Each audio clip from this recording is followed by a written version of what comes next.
Thanks, Sherilyn. Good morning, good afternoon, good evening, everyone. Thanks for joining this session. As Sherilyn said, I'm Fergus Bell, the founder and CEO of Fathom, a news lab and consultancy based in the UK. And I've been very fortunate to be involved with the Science in the Newsroom initiative and this initiative since the early days. And it's a pleasure to be back here supporting the discussions about this subject. The planet is heating, and only drastic action is going to see emissions reduced enough to limit the global rise in temperatures by 1.5 degrees. Even if that is achieved, this is an issue and a story that will be with us for the rest of our careers and lifetimes.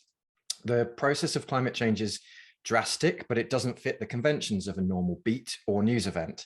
And getting audiences interested in a subject that impacts every part of their lives is very difficult, and keeping them engaged is even harder. For us, this means spending money on coverage, allocating reporting resources, investing in training, and that can be hard, especially when there is no easy return on investment. But we simply can't ignore it as an industry. During this panel, we're going to talk about how making long-term climate change coverage viable in terms of how we engage audiences, cover the subject matter at scale, and how we pay for it. And hopefully we'll be able to identify opportunities around new revenue streams as well.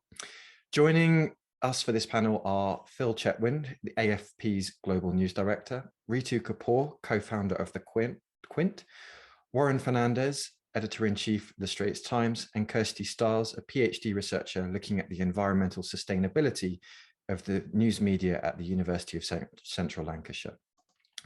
Each of our speakers is going to give a short presentation, and then we'll open up the discussion for your questions. You can put them in the box as usual.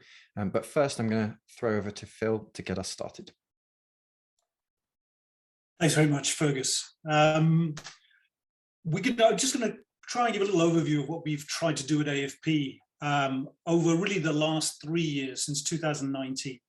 I was struck by something one of our climate editors wrote in 2014, which was a blog with a rather rude headline entitled "The Oh Shit Moment," which he thought was really the moment when he realized quite how much trouble we were in. And that was 2014.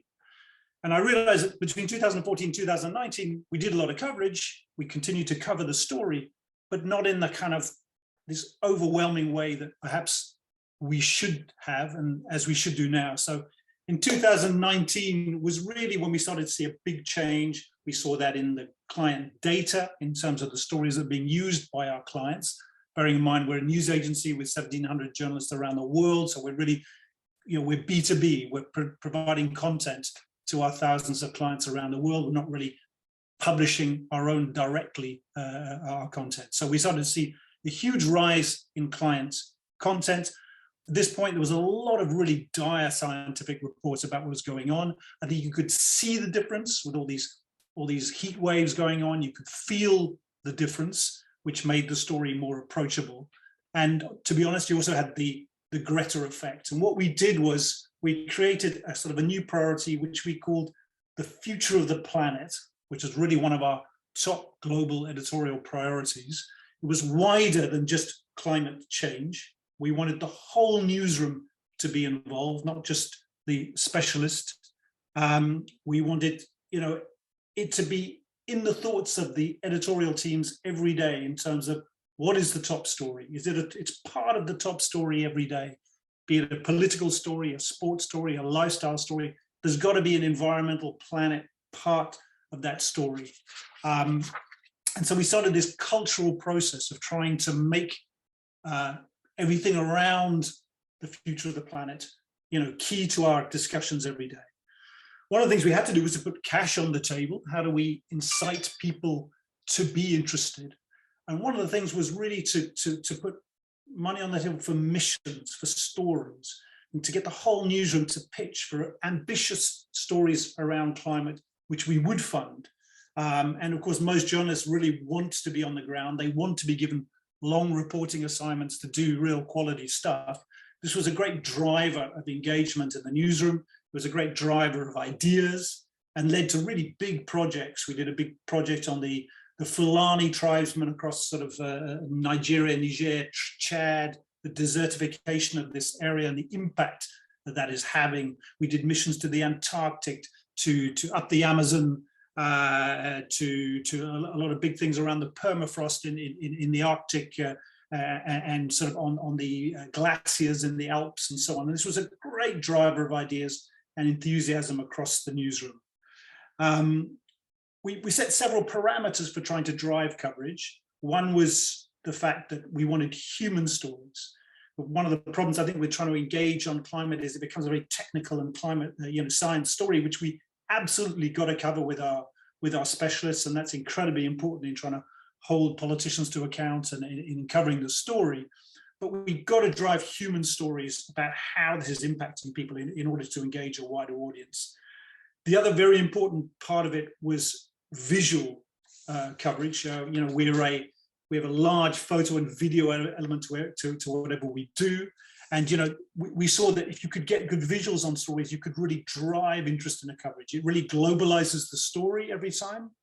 It creates a really strong emotional link to the audience. And it also creates really important stock images for our clients to use for environment stories to come, which I think is a real issue around the story. How do you illustrate some of these dry politics or scientific stories? So this created a really great stock, and a good example was 3 months after our big series that we did across West Africa, when the New York Times had a couple of big exclusives around climate reports. It was really great to see they illustrated it with some of these great images that we've done from West Africa. So you could really see the value in that work. I've got to admit that 2020 was pretty much a lost year for the pandemic. I think that's probably true for many news organizations, where so many of your experts, science writers and so on really were on the pandemic in a big way. But now we've been able to relaunch 2021, new energy. We've created a big hub in Paris where we put all our specialists together. And again, not just climate, future of the planet. So we put our transport people in there. We put our energy people in there. We put our agriculture people in there. We've also put visual, photo and video coordinators in there, so that you have a much, much wider look at this problem. This hub of expertise, the idea is to work with all one of our 150 bureaus and to find experts or find enthusiasts in each one of those bureaus who wants to take the subject on locally. Training is incredibly important. So one of the things we're rolling out, we've got to make the whole newsroom climate literate so that they're not afraid to take on these stories. So there's a big climate literacy training program going on. Again, much easier now. We've all learned how to work virtually, how to scale training quickly. Very important. Another part of training is training on greenwashing, or the whole issues around greenwashing and corporate reporting of their footprint, which I think is something that is badly covered. And I think for us, when we thought environment and planet, we tended more to think about the science side, and we thought less of the business side of the story. And that's part of the idea behind creating this new planet hub. Other key issues is also how to report increasingly on dangerous climate-related events. We're doing many more huge fires and floods and storms, and so there's a big safety training element of our reporters how to do that. Very important also to create new style. Our ethics and standards editor Eric Wishard's been working on sort of style elements and key areas of background, again, so that all our journalists everywhere can have simple but clear guidelines on how we cover those particular areas of concern around 1.5 degrees, 2 degrees, and so on. We've been adding teams to our fact-checking and disinformation teams, because that's a really important part of the climate story, how to combat that. Resources are incredibly important. I've created, I think, 4 or 5 new jobs this year, but we need to create more. And I think that's one of the huge challenges. It's a really expensive story to cover. And how do we do that? How do we really multiply our resources for this? Bearing in mind that our newsrooms now are much leaner than they were. We've already cut areas of fat, I would say, to redeploy to elements that we do already, data journalism, video, and so on. You don't have that fat anymore to redeploy. How do we get the resources, which I think is incredibly important. And of course, we have to work on the whole corporate responsibility issue. Just to sort of finish, if I did a quick update of where we were, where we are at the moment. I would say since in the last 3 years, we've managed to boost overall climate coverage by about 30 to 40%, video climate coverage by 140% in that period. And more importantly, some really strong feedback from our clients. So we feel we're on the right path, but we also feel we've got a very long way to go. Thanks, Fergus. Thanks. So I've a couple of questions for you. So how, more on training, who runs it in the newsroom, who attends, and what happens straight afterwards to make sure that that training and that learning is embedded, and it's not just, you know, turn up, that's it, you check the box. Yeah. So it's the training would be a combination between where we have a sort of training department, I suppose, but it's driven really by our climate and science experts. They're the ones who've actually written the modules, and they'll be the ones who actually present it to different bureaus or different teams. And one of the ways, absolutely, one of the dangers always with training, we saw this on training people to do video and so on, is if they don't use it very quickly, they lose it.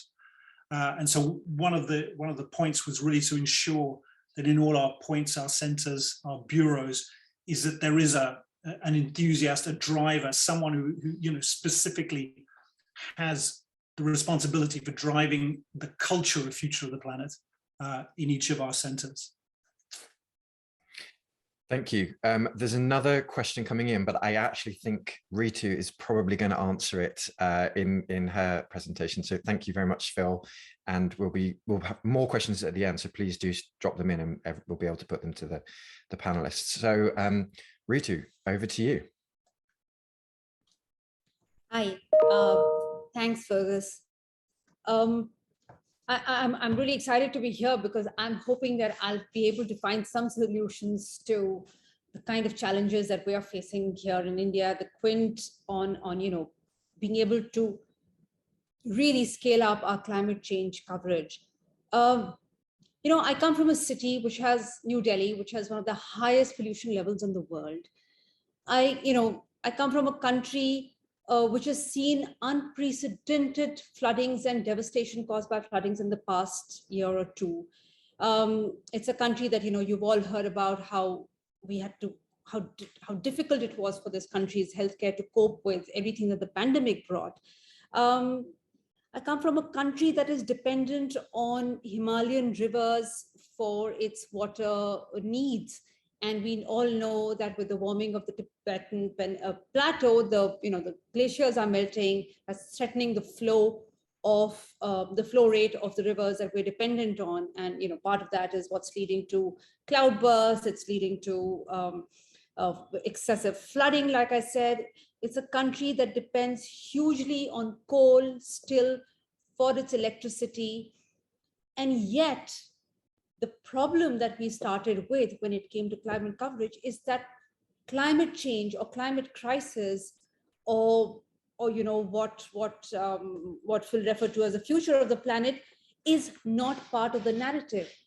It's you know, we're in the throes of state elections right now. It's a non-issue. It's not something. It's not part of the narrative. You know, I've been listening in on panels, and there is the issue of naysayers and you know, people who are trying to tell you that climate change doesn't exist. That misinformation is not there on our social media platforms because the core narrative is not out there on climate change per se.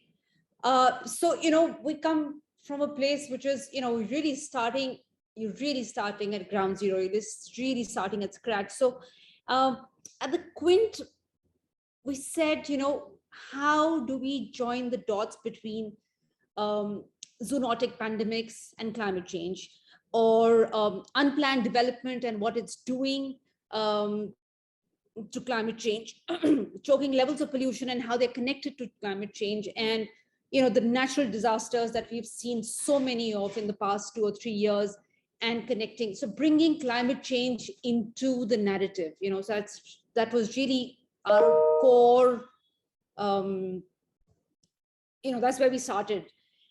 So our step one really was to say, okay, now how do we get people? Because when we said, okay, now we want to set up a climate change desk, the editor who was appointed to be the climate change, her first question was, but we've done a lot of climate change content in the past 4 or 5 years. There is no readership on that. There is no viewership on the videos that we've done for climate change. And we said, okay, let's sit down and let's look at how we've approached it. And of course, I mean, a lot of it was done with the science of climate change. It was looking at talking to environmentalists or people who are already, preaching to the converted kind of content. And so we said, okay, let's dial further back and say, what is it that people come to the Quint for? And, so we looked at the data. One huge thing is the fact that we use visual elements in storytelling, whether it's video or multimedia, and we really use very easy, young vocabulary to distill complicated, terms and concepts. So that was one. The second was, of course, visual content, videos. And interestingly, another thing that data threw up was people come to us at the Quint for human stories, which have always done extremely well for us, and human stories of adversity that led to hope. So we said, okay, that's something that we can latch on to. And of course, celebrity content, our entertainment sort of vertical is always drives traffic. So we said, okay, now this is what we have to work with to start getting our audiences who are currently not engaged with climate change or climate crisis content, and let's get them to work with it. So the other thing we said, let's not attack the science of climate change directly. Let's work with the intersection points. Let's work with unemployment, which is a huge political issue, which is a huge citizens issue. Let's look at where unemployment and climate change intersect. Let's work with where gender and climate change intersect. Let's work with where natural disasters and climate change intersect. So, really working, sort of getting to the core issue of climate change by going by working with the keywords which are great for search engine optimization. So that was one. The second thing we realized is that we've got to first work with climate change or climate literacy.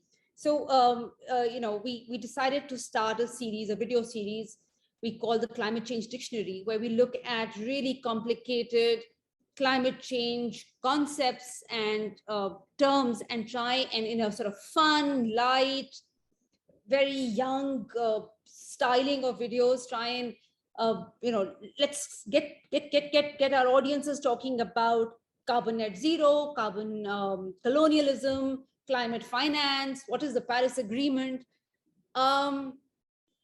And while within the team, we all sort of backslapped and said, fantastic, what lovely videos. And, Sadhika, who's our climate reporter, our environment reporter, she's doing a fabulous job. And then when we looked at analytics to see whether it's serving the purpose it's meant to, which is to get audiences hooked and, start talking about climate change with us, we found that it doesn't have the kind of audience engagement that some of our other content does. So now we're sort of circling back and saying, okay, now let's get our SEO team to give us keywords.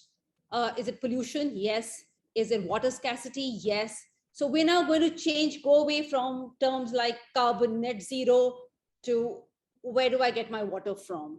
Or how can I protect my health from pollution? So, so that's going to be sort of 2.0 of our climate change dictionary. So it's constantly looking at analytics data on, content consumption on climate change, and then sort of working to counter whatever it is that is not working. The other thing we've decided to do is all the calendar events that we have. Let's say the next one that's coming along is Women's Day on 8th of March.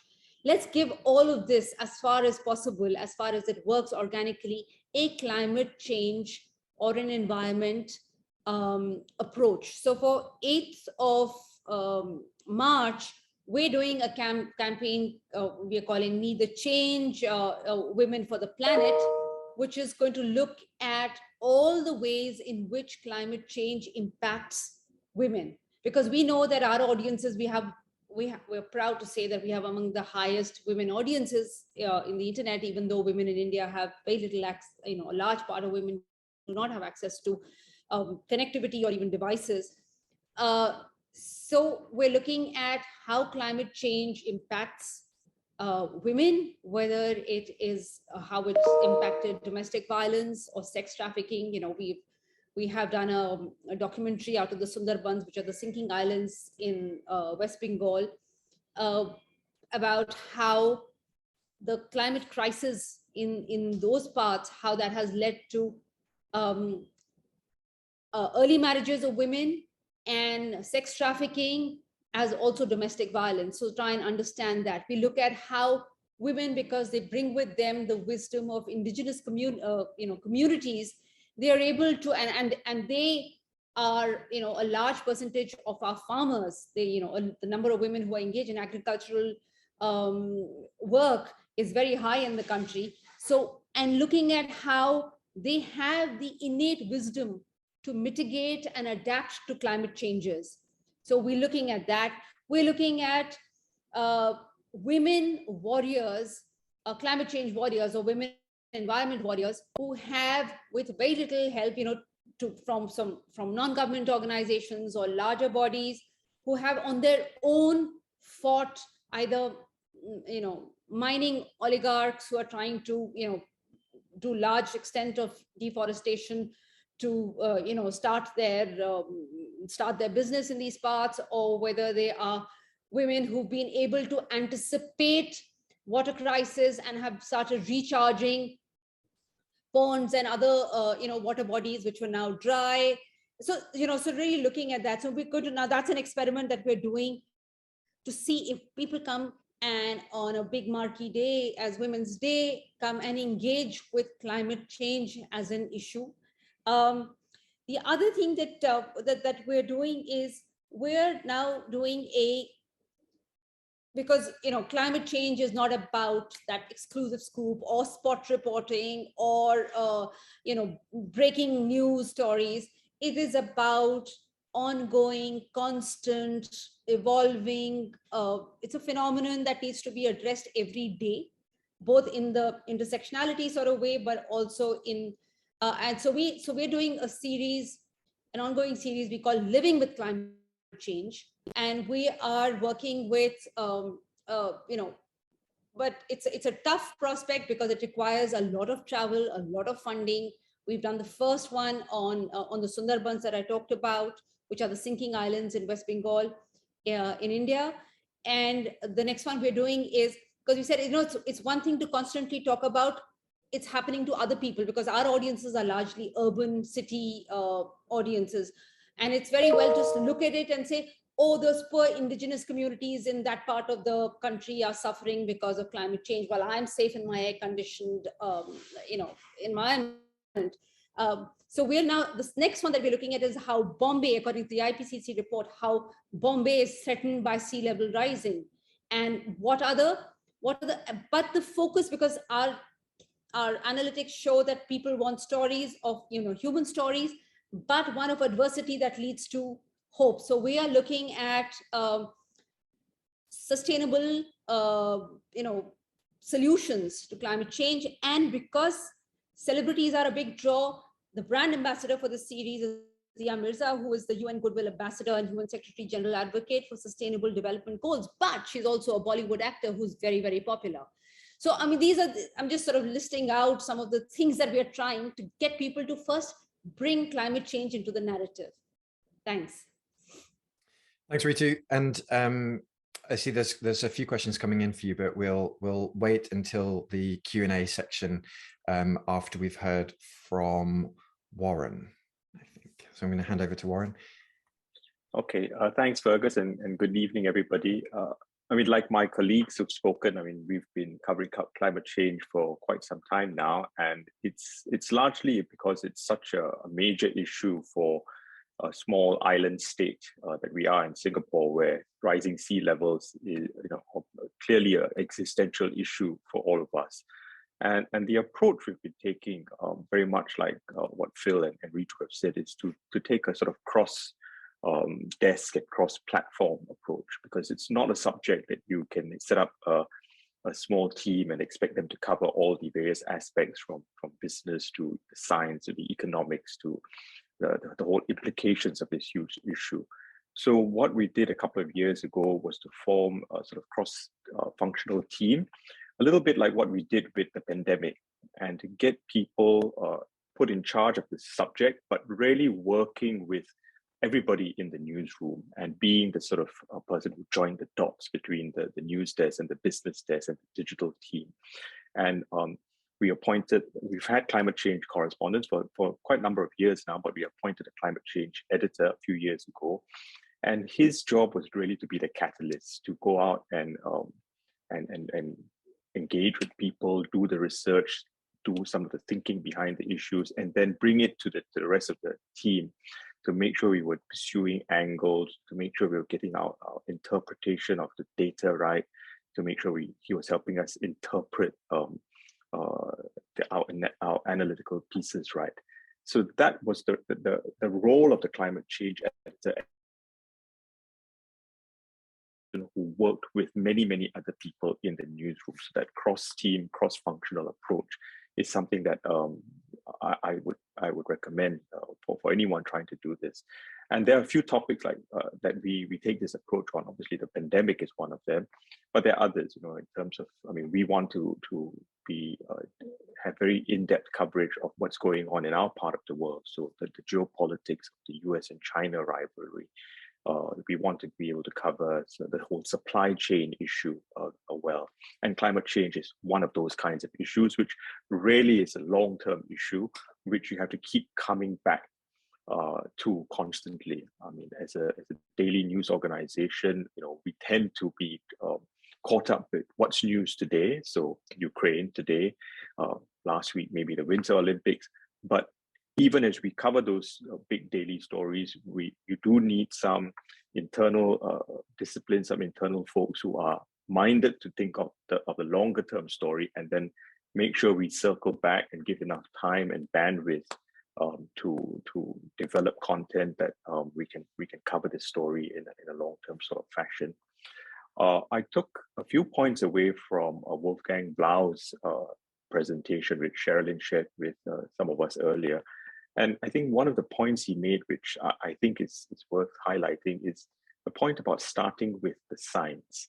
I think to cover climate change well, it's important that we as journalists, as reporters, as editors, actually spend a lot of time trying to get a handle on the science and understanding it well. I mean, I think we all assume we know about climate change because there's so much that's out there already. But it requires some effort to actually understand the issues in a very deep sort of way. And one way we did that was by investing in one of our young journalists. A few years ago, she approached me and said she wanted to go off to the US to study climate change, and she wanted to do a master's program. And we've had scholarships in the past for people to do journalism and economics and politics and international relations, but she was the first person who actually wanted to do climate change science. And it took me quite a bit of effort to convince my bosses in management that this was worth investing in. This, 5-6 years ago, before the big debates were so front and center.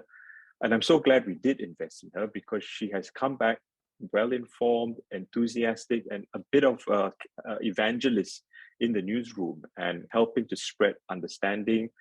Recently, she came up to me and said, could she run a series of lunchtime workshops to share some of the stuff she had learned?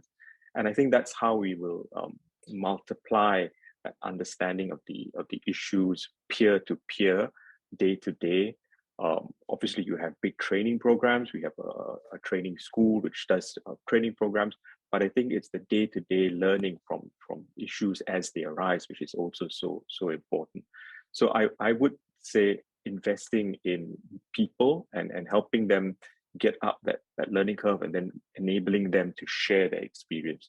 I mean, this young lady I'm talking about, Audrey Tan, she, at her own doing, started a podcast before podcasts became very popular. She was quietly beavering away with this podcast, growing a following and getting to know some of the experts and the speakers. And then when climate change really took off in a big way in terms of being on our national agenda, people started to take notice and pay attention to the efforts of her work and that of our climate change team.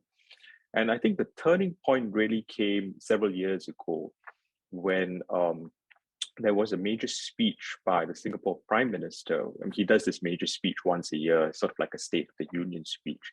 And it's usually about, you know, where the economy is and what the priorities are, looking back at what his government has done or looking forward. But so to everybody's surprise, he decided to make the speech entirely focused on climate change. So you can imagine all these political reporters going to the briefings for the speech that was coming up and covering it. And they all come back and say he's talking about nothing but climate change. And then I think it became clear to everybody that this was not just a science story, it was an economic story, it was a business story, it had geopolitical implications. And it really put climate change on the agenda for all of us. And Audrey's podcast became one of our most listened to podcasts, and that's how we built from there.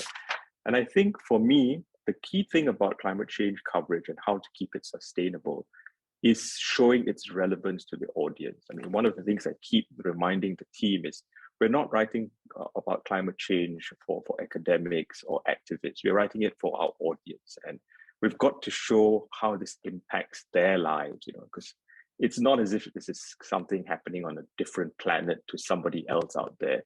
It's happening to us now.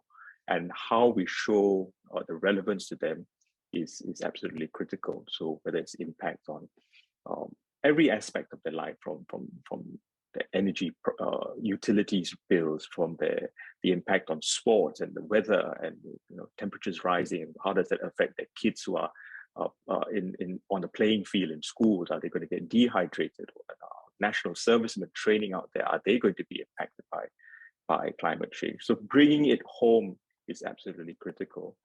And one other thing I picked up from Wolfgang's report was that it's not only about creating more and more content, it's also about how you use that content to go out and engage the audience.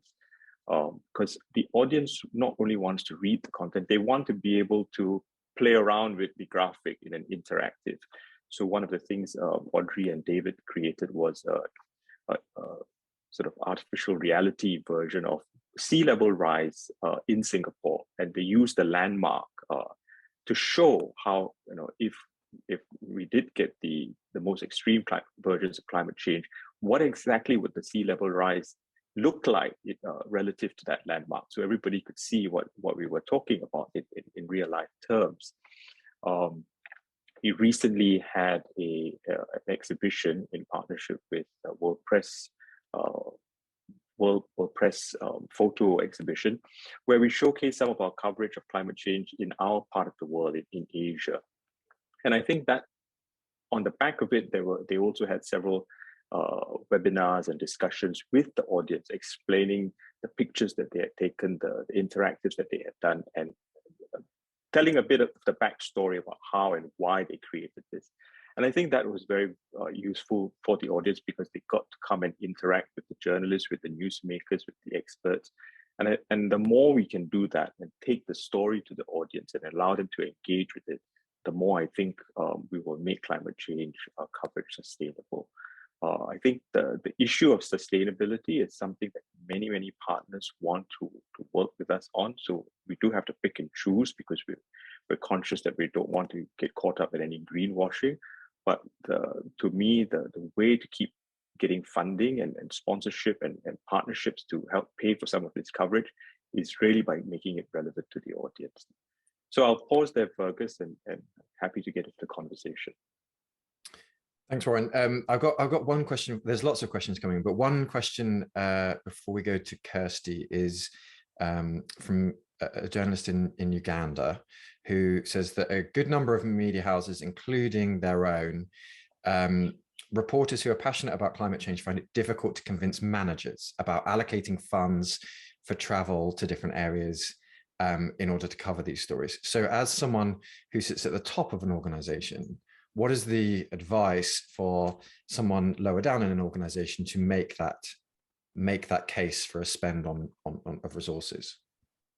Well, I'll go back to saying how you've got to convince your editors that the story you're going to do really impacts your audience. I mean, it's not, you can't be saying, I want to do this because I'm interested in the subject, or this is really important. There are, you know, many issues which are important, but if you can show how that story is going to resonate with the audience because it's having some direct impact on their lives or their kids' lives, I think that's how you will get editors to sign up. I mean, all editors want good stories that the audience is going to read, and that's really the big hurdle you've got to cross. One of the things we've done in our newsroom is we have what we call the pitch, where once every quarter, any journalist can come to me with an idea and pitch a story. And you know, it's me and a few others, and we keep it quite fun. And if they convince us that the story is worth doing, we'll give them time and some resources to go away and do it. So that's one approach you might want to take as well. Thanks very much, Warren. And we've got more questions for you, but we'll come back after we've heard from Kirsty. Kirsty, over to you. Hey, thank you so much for having me. My name is Kirsty Stiles. I'm an associate lecturer in journalism and a PhD candidate looking at the environmental impact of journalism. So I may offer some more questions than answers in what I'm about to say. But before I get into this, and just by way of background, until 2017, I was a technology journalist and an editor in London, starting in 2011, just before 50% of the British public got their hands on a smartphone, and ending up working at the New Statesman. This was, of course, a very exciting time to be writing about increasingly giant tech giants and upstarts alike. But a really obvious question for me was, how are we doing all of this? Every part of our lives, from access to journalism, to shopping, eating, dating, getting a cab, was quickly becoming reliant on these devices that most people now had in our pockets. The promise was an always-on lifestyle, which today sounds something of a nightmare, but the tech utopians meant just that. Wi-Fi, constantly looking for connection, instant messaging, video calls to anywhere in the world, and huge server farms cataloging everything that we've ever done and housing everything that we could ever want or need. And of course, a new device every 18 months or less, then a tablet, then a smartwatch, and a smart home device. So we could get a little bit of everything all of the time without even the touch of a button. If data was the new oil, as tech evangelists love to say to me in the early 2010s, then this couldn't not be a big environmental question. But of course, when you start looking into the detail, as I have for my research, you find that the environmental impact of media and indeed climate change itself isn't actually a new story. You may know that among the first links made between fossil fuel emissions and global temperature change was made by a man called Svante Arrhenius in 1896. And the story of what I'd call creative destruction, the media's impact on the environment, is in fact a much older story too. It's a chronicle that you may be familiar with. It began in the turn of the 1600s when British philosopher and politician Francis Bacon said that it was printing, gunpowder, and the mariner's needle, the compass. These three things have changed the whole face and state of things throughout the world.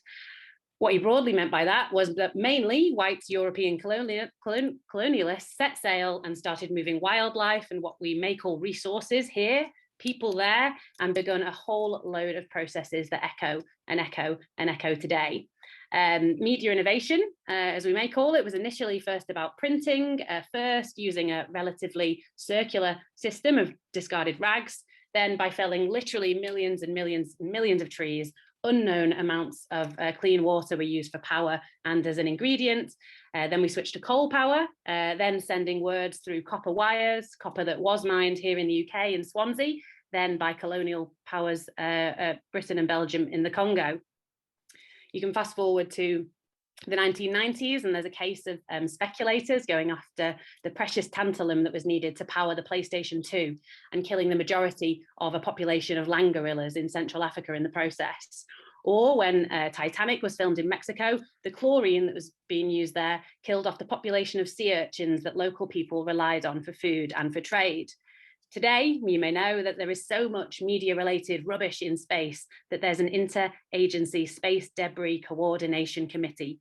And most likely every single day, our many growing mobile phone towers kill birds. And yet, for people like me, technology journalists weren't really delving into such issues at all. One study that I've looked at for my PhD suggests that just as financial journalists were found to be too close to those working in the financial sector ahead of the financial crisis, so too were technology journalists and those companies that were handing them a free device to try out on behalf of their readers. Not only do we rely on such media technologies to produce our journalism, we often also need one to get access to it, which is an equality issue in itself. And many news titles also have some reliance on these companies for both their infrastructure and from a commercial perspective. Amazon dominates the cloud market, Google and Facebook take an incredible share of advertising money. And if you've ever dared to click at what's going on behind the scenes when a digital ad is served to you, you'll see hundreds, if not thousands, of advertising technology companies who are likely all getting pinged if you happen to accidentally click on an ad. If you flip through a copy of a British newspaper today, you'll likely see car ads, holiday ads, and adverts for the newest media devices, all alongside the latest dire warnings about our environmental destruction. Due to such incredible upheaval over the past 2 years, as other speakers have already mentioned, it would be easy to forget that the International Panel on Climate Change, the IPCC, said in 2018 that we had 12, now 8 years to act on climate change. And that's besides things like loss of biodiversity, which may be a crisis of similar proportions, mineral mining for those smartphones and other devices, waste and more. Just ahead of the pandemic, announcements were made in the UK that The Guardian and Sky are planning to be net zero carbon by 2030, and those are certainly welcome commitments. But you may know that there's currently no globally accepted definition of net zero, what it actually means for businesses or governments in practice, or how we achieve it. Less still an accounting mechanism for what may be the ultimate goal, which is environmental sustainability. In the UK, the Committee on Climate Change has said that most sectors will need to reduce their carbon emissions close to zero without offsetting. But even the industry-leading Guardian said that it can only cut 2/3 of its emissions from its business in this way. A new report, which came out just this month from the Corporate Climate Responsibility Monitor, found that amongst 25 multinationals, including Google and Amazon, which we may argue are media companies, found that there's too much of a reliance on these plans to offset, and pledges are falling far short of what's needed to meet the 2015 Paris Agreement to keep global temperature rise below 1.5 degrees, or broadly livable for most people on the planet. The media sector, I would say, like the UK government, is unlikely to take responsibility for those historical environmental impacts that I outlined earlier, of which there are many, but those effects on the environment stick around regardless of anyone taking responsibility for it. Piles of non-recycled e-waste across the world would be a great example of that. Just before I close, as media professionals, I'm sure we all likely believe that the news media holds a rather unique position compared to most companies in its role of informing people about things that matter, perhaps even so they take action, as well as holding the powerful to account.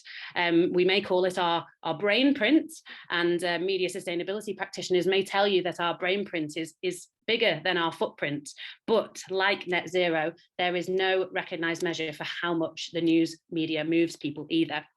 So considering this brain print, if business journalism coverage speaks of progress in terms of consumption and growth, while many academics would argue that we can't have infinite growth on a finite planet, or journalists uncritically cover consumer technology brands who rely on minerals mined in Central Africa and unknown amounts of clean water to extract them, or when your latest news on climate change comes with a side of 4x4s for sale, what impression is your audience walking away with?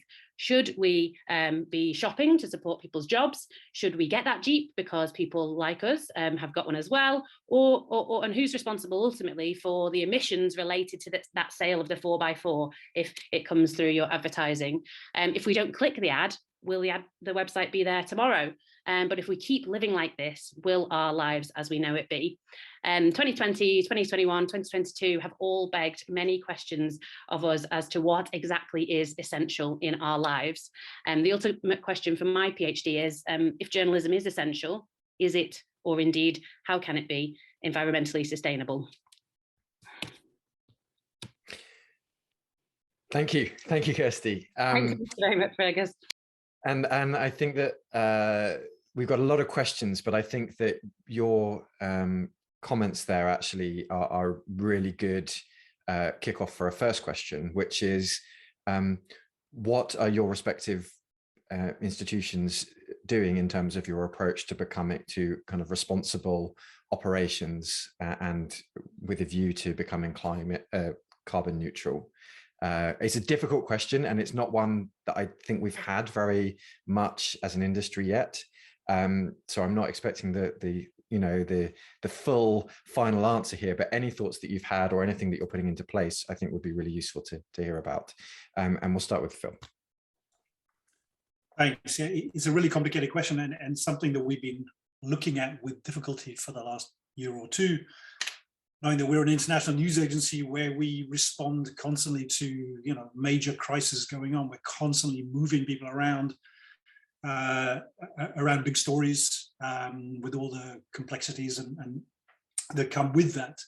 And there aren't simple answers. One thing that's interesting in driving change within the company is that it is a generational thing. It's something that is demanded by the younger generation of staff coming up. People want to know how we're going to do that. They're not going to accept that we don't address this issue. I think at the moment you're looking at sort of things that are changing the culture, symbolic things about, changing company cars to electric cars. When we've just refitted our new newsroom in Paris, always with secondhand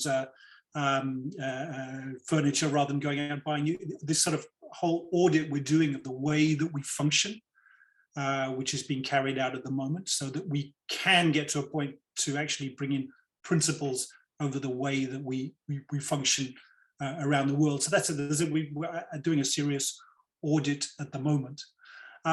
Day to day already, there are little things that we do which start off being symbolic, which I think are more about creating a cultural change. Everybody who went to the COP coverage in Glasgow took the train. Nobody took the plane, for example. Again, that's something that reporters are trying to do when they can. It's driven from the bottom. Can we work differently?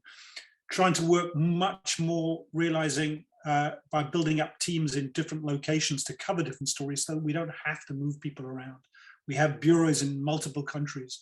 How can we work much better to use the resources we have on the ground instead of having that instinct to fly people around all the time? And as Warren spoke about before, in terms of the future and resourcing, we've got to think about where we want people to be. We've got this big legacy operation of 150 offices, which is difficult to manage legacy in that way. But if we're going to cover climate, for example, you're going to cover the Pacific, you're going to be thinking, how do we do the Pacific Islands? What people are we going to have there? It's going to involve a change in our human resources structures, a change in our reporting footprint to adapt to this, so that we can lower our overall emissions and come towards some sort of carbon neutrality in the future. I know that was quite a roundabout answer, but that probably reflects the state of flux around the discussion. Thanks, Phil. Ritu.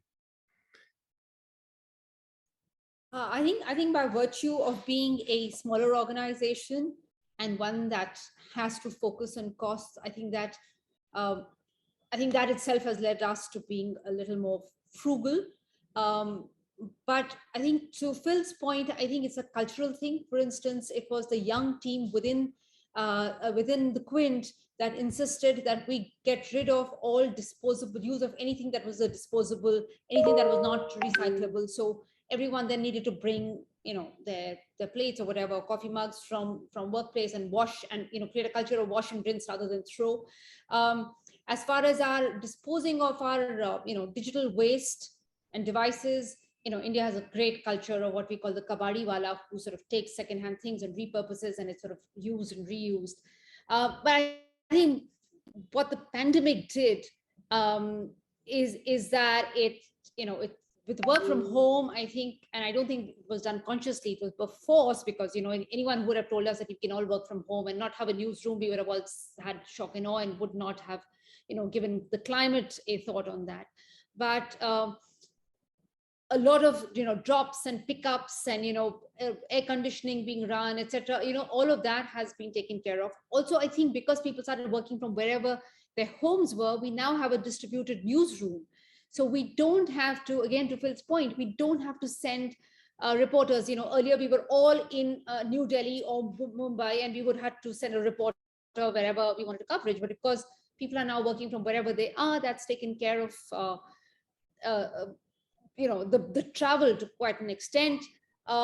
We travel as much as possible.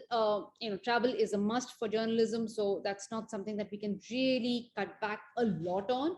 But we try and have very few people travel. So we have, our crews are an army of one. So there's only one person traveling, who's the camera person, who's the audio person, who's the VT editor, everything rolled into one. So, if those are the things that, and hopefully, because there is so much pressure from the younger teams in the newsroom, I think we'll be constantly, we move to being a paper-free office, for instance, as much as possible. As Warren, much as the industry allows you to. Thanks, Ritu. Warren. Thanks, Fergus. I think as a listed company, which we were until fairly recently, we were required to put out a sustainability report. And there was a team that did all the auditing of our usage of paper and utilities and electricity and tracked all of it, and then had to publicize the findings. So that helped us to do some internal reviews.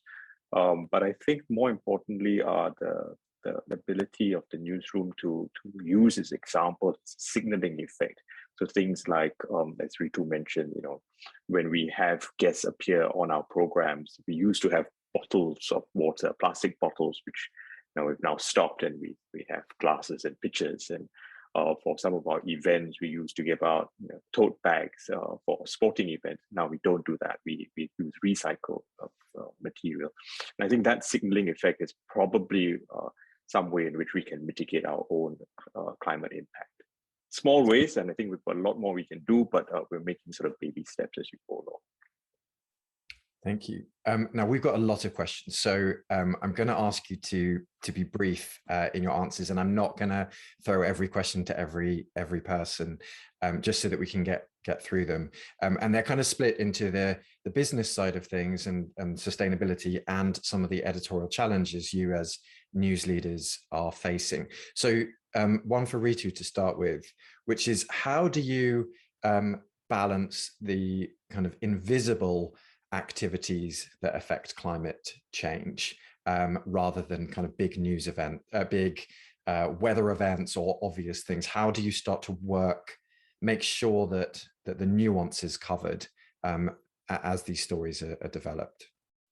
I think it's what I talked about earlier. It's addressing climate change through the intersectionality of so unemployment, gender. So because if you're not able to cover the ongoing, or you cover only the sinking islands, which is just doom and gloom and no solution there, I think it helps to look at sustainable development goals and bring that into the conversation, apart from looking at it from various other prisms. Thank you. Phil, we've got a question around kind of climate journalism often being started as a project, and then eventually it gets dropped or cut. We know that climate change is a huge issue, and so it would seem unlikely, but it did take a backseat during the pandemic, as you said. How do we stop climate kind of taking a backseat, where financial reporting, business reporting, other politics don't ever take a backseat? Yeah, I think it's a cultural issue that has to come from the leadership. We realized this when we've tried to make this subject a priority. You do get a lot of some pushback from people thinking you're trying to do something artificial. This is the whole activism versus news values. And so the message really has to be carried from the top with clear clear guidelines. You know, one of the things I've tried to say to people, this is not any kind of artificial pivot. After all, we're covering potentially the fact that in 30, 40, 50 years' time, the planet is going to, for lack of a better word, blow up. What can be a bigger story than that? So it's really important that leadership push that comes from the front, and that means consistently every day. That means in all your news conferences, all your communication, and then it also means in allocating resources to it. Because by allocating resources to it, you create that envy in the newsroom of people wanting to cover it, of wanting to pitch good stories, of wanting to go on missions. That's something that's been quite powerful for us anyway. Thank you. Warren, on a different tangent, how do you, so there's a question around kind of climate change lobbyists putting forward ideas, arguments, and there are new policies that clearly have to be put in place around how to deal with activists, also how to deal with kind of proportional balance. What kind of new policies or new thinking or training are you thinking about in terms of how to cover activism and I guess kind of pressure put on by corporations in putting that into the mix? I mean, it's something we've always had to grapple with on any subject, really, lobbyists and spin doctors and spokesmen wanting to shape your coverage. And I think it comes back to our editors being aware of it and being conscious of it and being that sounding board for the reporter when he comes to pitch a story, or a person who's coming to the newsroom to pitch a story, and having the confidence to say no and push back. I think I just would build on Phil's point about how it's got the signal's got to come from the editors that these are stories we want to cover well and in a fair and balanced and well informed way, nuanced way. But I think apart from the signal coming from the top, we've also got to work quite hard to sort of make sure that message gets through the organization, because many journalists tell me that, you know, the editor-in-chief may be interested in climate change, but when it gets down to, you know, the individual supervisor down the line, that's where it gets jammed up. So I spent quite a bit of time talking to all my colleagues and making sure that we have kind of a common understanding of what we're trying to do. So whether a lobbyist is pitching something to us, we have a shared sense of what is it how we are trying to shape that coverage. Because I don't think a newsroom can be run just by an edict from the top. It's got to permeate the entire organization. And then with that collective sense of what we're trying to do, you can deal with all the pressures that will come from activists and lobbyists and whoever else, or sponsors for that matter.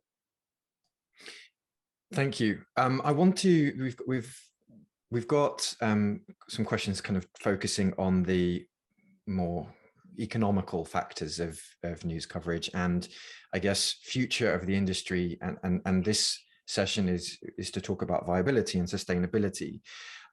So I want to ask a question bluntly to all of you, and actually I want to start with Kirsty because of some of the points she raised. How do we pay for climate coverage? For the climate coverage that we need to be producing, how do we pay for it?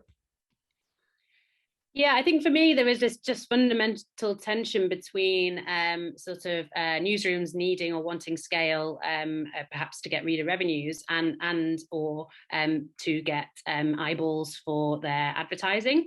And I don't know that there is a solution to that at present that I have seen. But I have seen some really good initiatives from the ad industry itself. Actually, speaking of activists, one of them was prompted by an open letter from Extinction Rebellion, which is a sort of citizens and protest group here in the UK and perhaps elsewhere.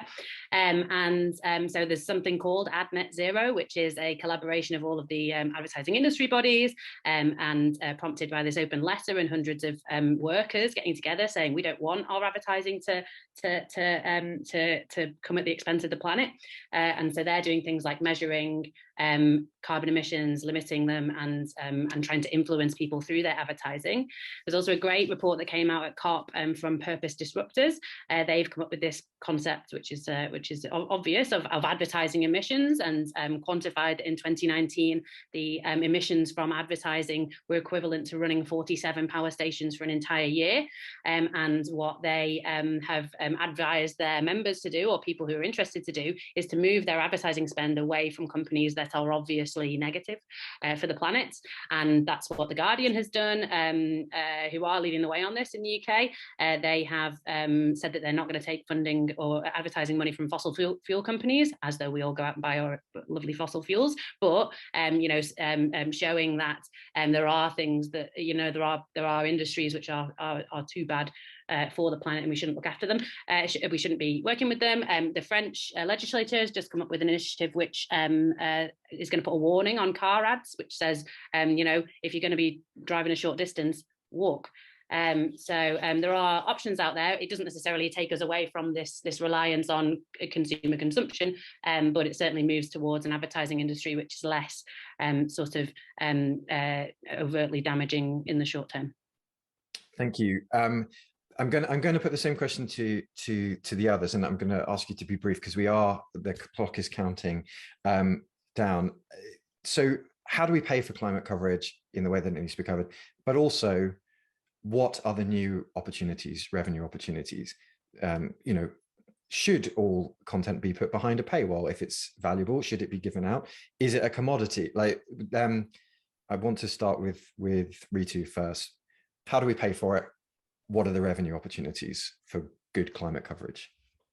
Well, I wish I had the answer to that. Right now, we have the commitment and belief that this needs to be done. But we've seen a sort of an early light of ray of hope in our membership model, where we actually had various brainstorms with our members, and they all agreed that climate change is something that they would like to contribute further towards. And we do have campaigns running and asking for contributions for that. But that's, of course, that's just, it's good to have that commitment. But I think we're investing in the future, where we think as climate change, the narrative comes in, it becomes important, it even becomes politically important. There will be people wanting to back it. We are hoping that some amount of CSR will divert funds, and as long as you're not taking it from a corporate, which is actually doing a lot more damage to the planet. So no easy answers here. Okay, thank you, Warren. Any easy answers?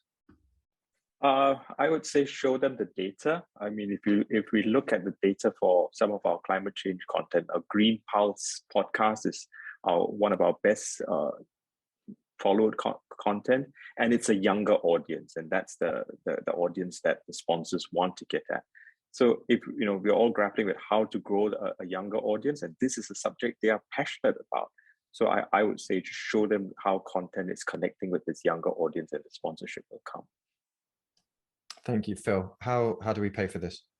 Well, I think there's a certain point where we have to recognize that this is really public service interest journalism. So, I think that issue should be on the table. It's interesting, there's a lot of philanthropic money coming towards funding climate journalism at the moment. And I think that's likely to grow. Again, concerns that you don't get down to greenwashing and taking funds from inappropriate sources, but that's certainly one thing. And I think, just to touch on something Ritu said also, in terms of opportunities, I think younger audiences will be increasingly demanding, again, like our staff, about what content they want news organizations to do and follow, and the way that we report. So, in the battle for younger eyeballs for media companies, I think everything around planet is certainly important. I'm almost certain you didn't mean this, but when you talked about public service journalism, a lot of public service journalism and media is paid for by taxes or license fees. Is that a kind of solution that we should, the kind of out of the box thinking we should be looking at? And I think Kirsty as a follow up as well. Go ahead, Phil. Sorry, yeah, I was just going to say, for probably many organizations, that's already the case, public broadcasters or public service media to some degree, you are using some of the money that you're provided really to be able to make a pivot towards environment coverage. I did some back of the fag packet research a little while ago when I was looking at the UK government's review into the sustainability of high quality journalism in the UK. And for me, this isn't a corporate responsibility issue. This is a sustainability issue, as in you can't do your work in the future if the planet is not there to do it. And I actually worked out that it costs £18 per head per year, according to government's own figures, to fund what they described as high quality journalism. And I don't see that there would be that much of a challenge with some sort of £18 taken off everybody if they have the ability to pay, and it is distributed, perhaps by audience to ensure sort of high quality journalism coverage. There's a levy on advertisers, which is for the research that I mentioned into reducing carbon emissions of advertising. And a levy on global technology firms, for example, might be a good way to fund something like this if we believe it's really important. Obviously I say that as though it's just going to happen because I said it, but certainly making a lot of money, and if we believe this is important, then why not? I was looking at Ritu and Warren's faces as you said, everyone paying £18 towards news coverage. I'm not sure that they're convinced that would be possible. But thank you for those answers. I think it's really important that we do kind of address that head on. There's two questions that I'd like to ask, one of my own and one that is very compelling from the audience, and I'm going to merge it with another one from the audience, which is picking up on the issue about flying correspondents to places to report on climate change. There are excellent journalists in the Pacific who can be commissioned to this work from one person in the audience, and then from someone who is a freelance journalist in Fiji, who says that climate change is a huge issue for Pacific Islanders who are still facing climate issues even in the middle of a pandemic, and that collaboration is key to ensuring that the message is communicated across all platforms. So they say that, what are the collaborations that could be possible? It can't just be around big media companies in big countries leading the way and creating change. And I just wanted to briefly put that to you. What are the ways that the global journalism community, both big and small, could collaborate in order to take this on? Very brief answers, if you please, from Ritu first. I think collaboration is a great idea, and there's, I think collaboration is one, and the other one is having, content hubs which are open source, which also have, experts on climate change, because I think that's one of the challenges, which is access to experts. So, for instance, we work very closely with Mongabe to do that. So, more, but how much of Mongabe is giving sort of deep India content? Could that be deeper? Could we help collaborate with entities like Mongambe to do that? So I think some of that would really help. Warren. Yeah, I think collaboration does help, because not only does it give you access to resources, but it also gives you a richness of perspectives. So we have a network of Asian news organizations called the Asian News Network, and it's got about 24 newsrooms, and we share content every day. And one of the projects I think they've been working on is something related to climate change. So definitely, I think collaboration would be one way to go. Phil. I think that's inevitable, that collaboration will grow over time, partly for the reasons that we've spoken about, the tight resourcing of the news industry and our capacity to, cover a story with such an enormous geographical reach. I think, it's inevitable that we will go further in that direction. Kirsty. The best example I've seen of sustainable development in journalism was BBC Future Media, which is a sort of a young sustainability brand out of the BBC, where they realised exactly what everyone's described, that if they use journalists on the ground, it means that then it doesn't cost them carbon, it doesn't cost them money, and they get better coverage because it is related to the people who they're talking about. So it removes that sort of parachuting in, which is a long-standing issue with journalism. So that's a very obvious sort of change that I guess these guys are saying is coming or happening. Thank you. So just one question from me then to round up the session. And don't kill me for asking this, but we're talking about long-term viability here of climate reporting. We've previously talked about the long-term viability of journalism. It wasn't too long ago that we had web journalists or digital journalists who were their own separate thing sitting in a different corner of the newsroom. And now we wouldn't ever give someone a web journalist specific job necessarily. So is a climate reporter the 2022 version of web journalist? Do we need to be thinking beyond just climate reporters and think about a kind of ecosystem change here, like looking to the future? Positive note, hopefully, to think about. We'll go in the order that we started. So, Phil. Yeah, absolutely. I mean, I think that's really the aim of what we're trying to do. Is yeah, you have your hub of expertise, but really you need buy-in from across the newsroom, and you know, it needs to not be thought of as niche. It needs to be thought of as something that's at the heart of coverage. It needs to be thought of for every big news story. What's the climate or environment angle here? And that just needs to be part of our daily thinking. Get it out of the ghetto and into the mainstream. Thank you, Ritu. I think the hope is with younger journalists joining newsrooms, because they are driving the agenda, and they are bringing environment consciousness with them, irrespective of what their beat is. So I think it's going to be the younger journalists in India who are going to thrust mics in front of politicians, for instance, and ask them questions, you know, making them accountable for climate change as well. So I think it's, I can see it happening in a small young newsroom like the Quint. So I think that's where the hope is. Warren. I think you're going to continue to need climate change journalists, because you will need someone going deep into the subject and helping to join the dots, but he or she will need to tap that wider newsroom. So you probably need some specialists and then some people working across newsrooms, across desks, across platforms. Kirsty, you get the final word. Yeah, I guess the ultimate idealist would say we want to get to a point where we are looking after our planet so that this isn't happening.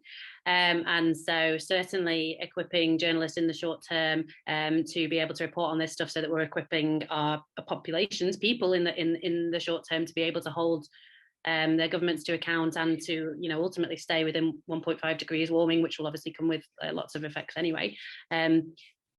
Yeah, sounds good to me. Thank you. And thank you to all of the panelists today. And thank you to everyone who's asked questions. We got through most of them. Some of you are asking about contact details and seeing if you can set up meetings or sessions with some of the panelists. I know they are all on social media, and I think some of their social accounts are linked through their profiles on the session page. So I'm sure they won't mind you reaching out via social channels. Thanks, everyone. Back to you, Sherilyn.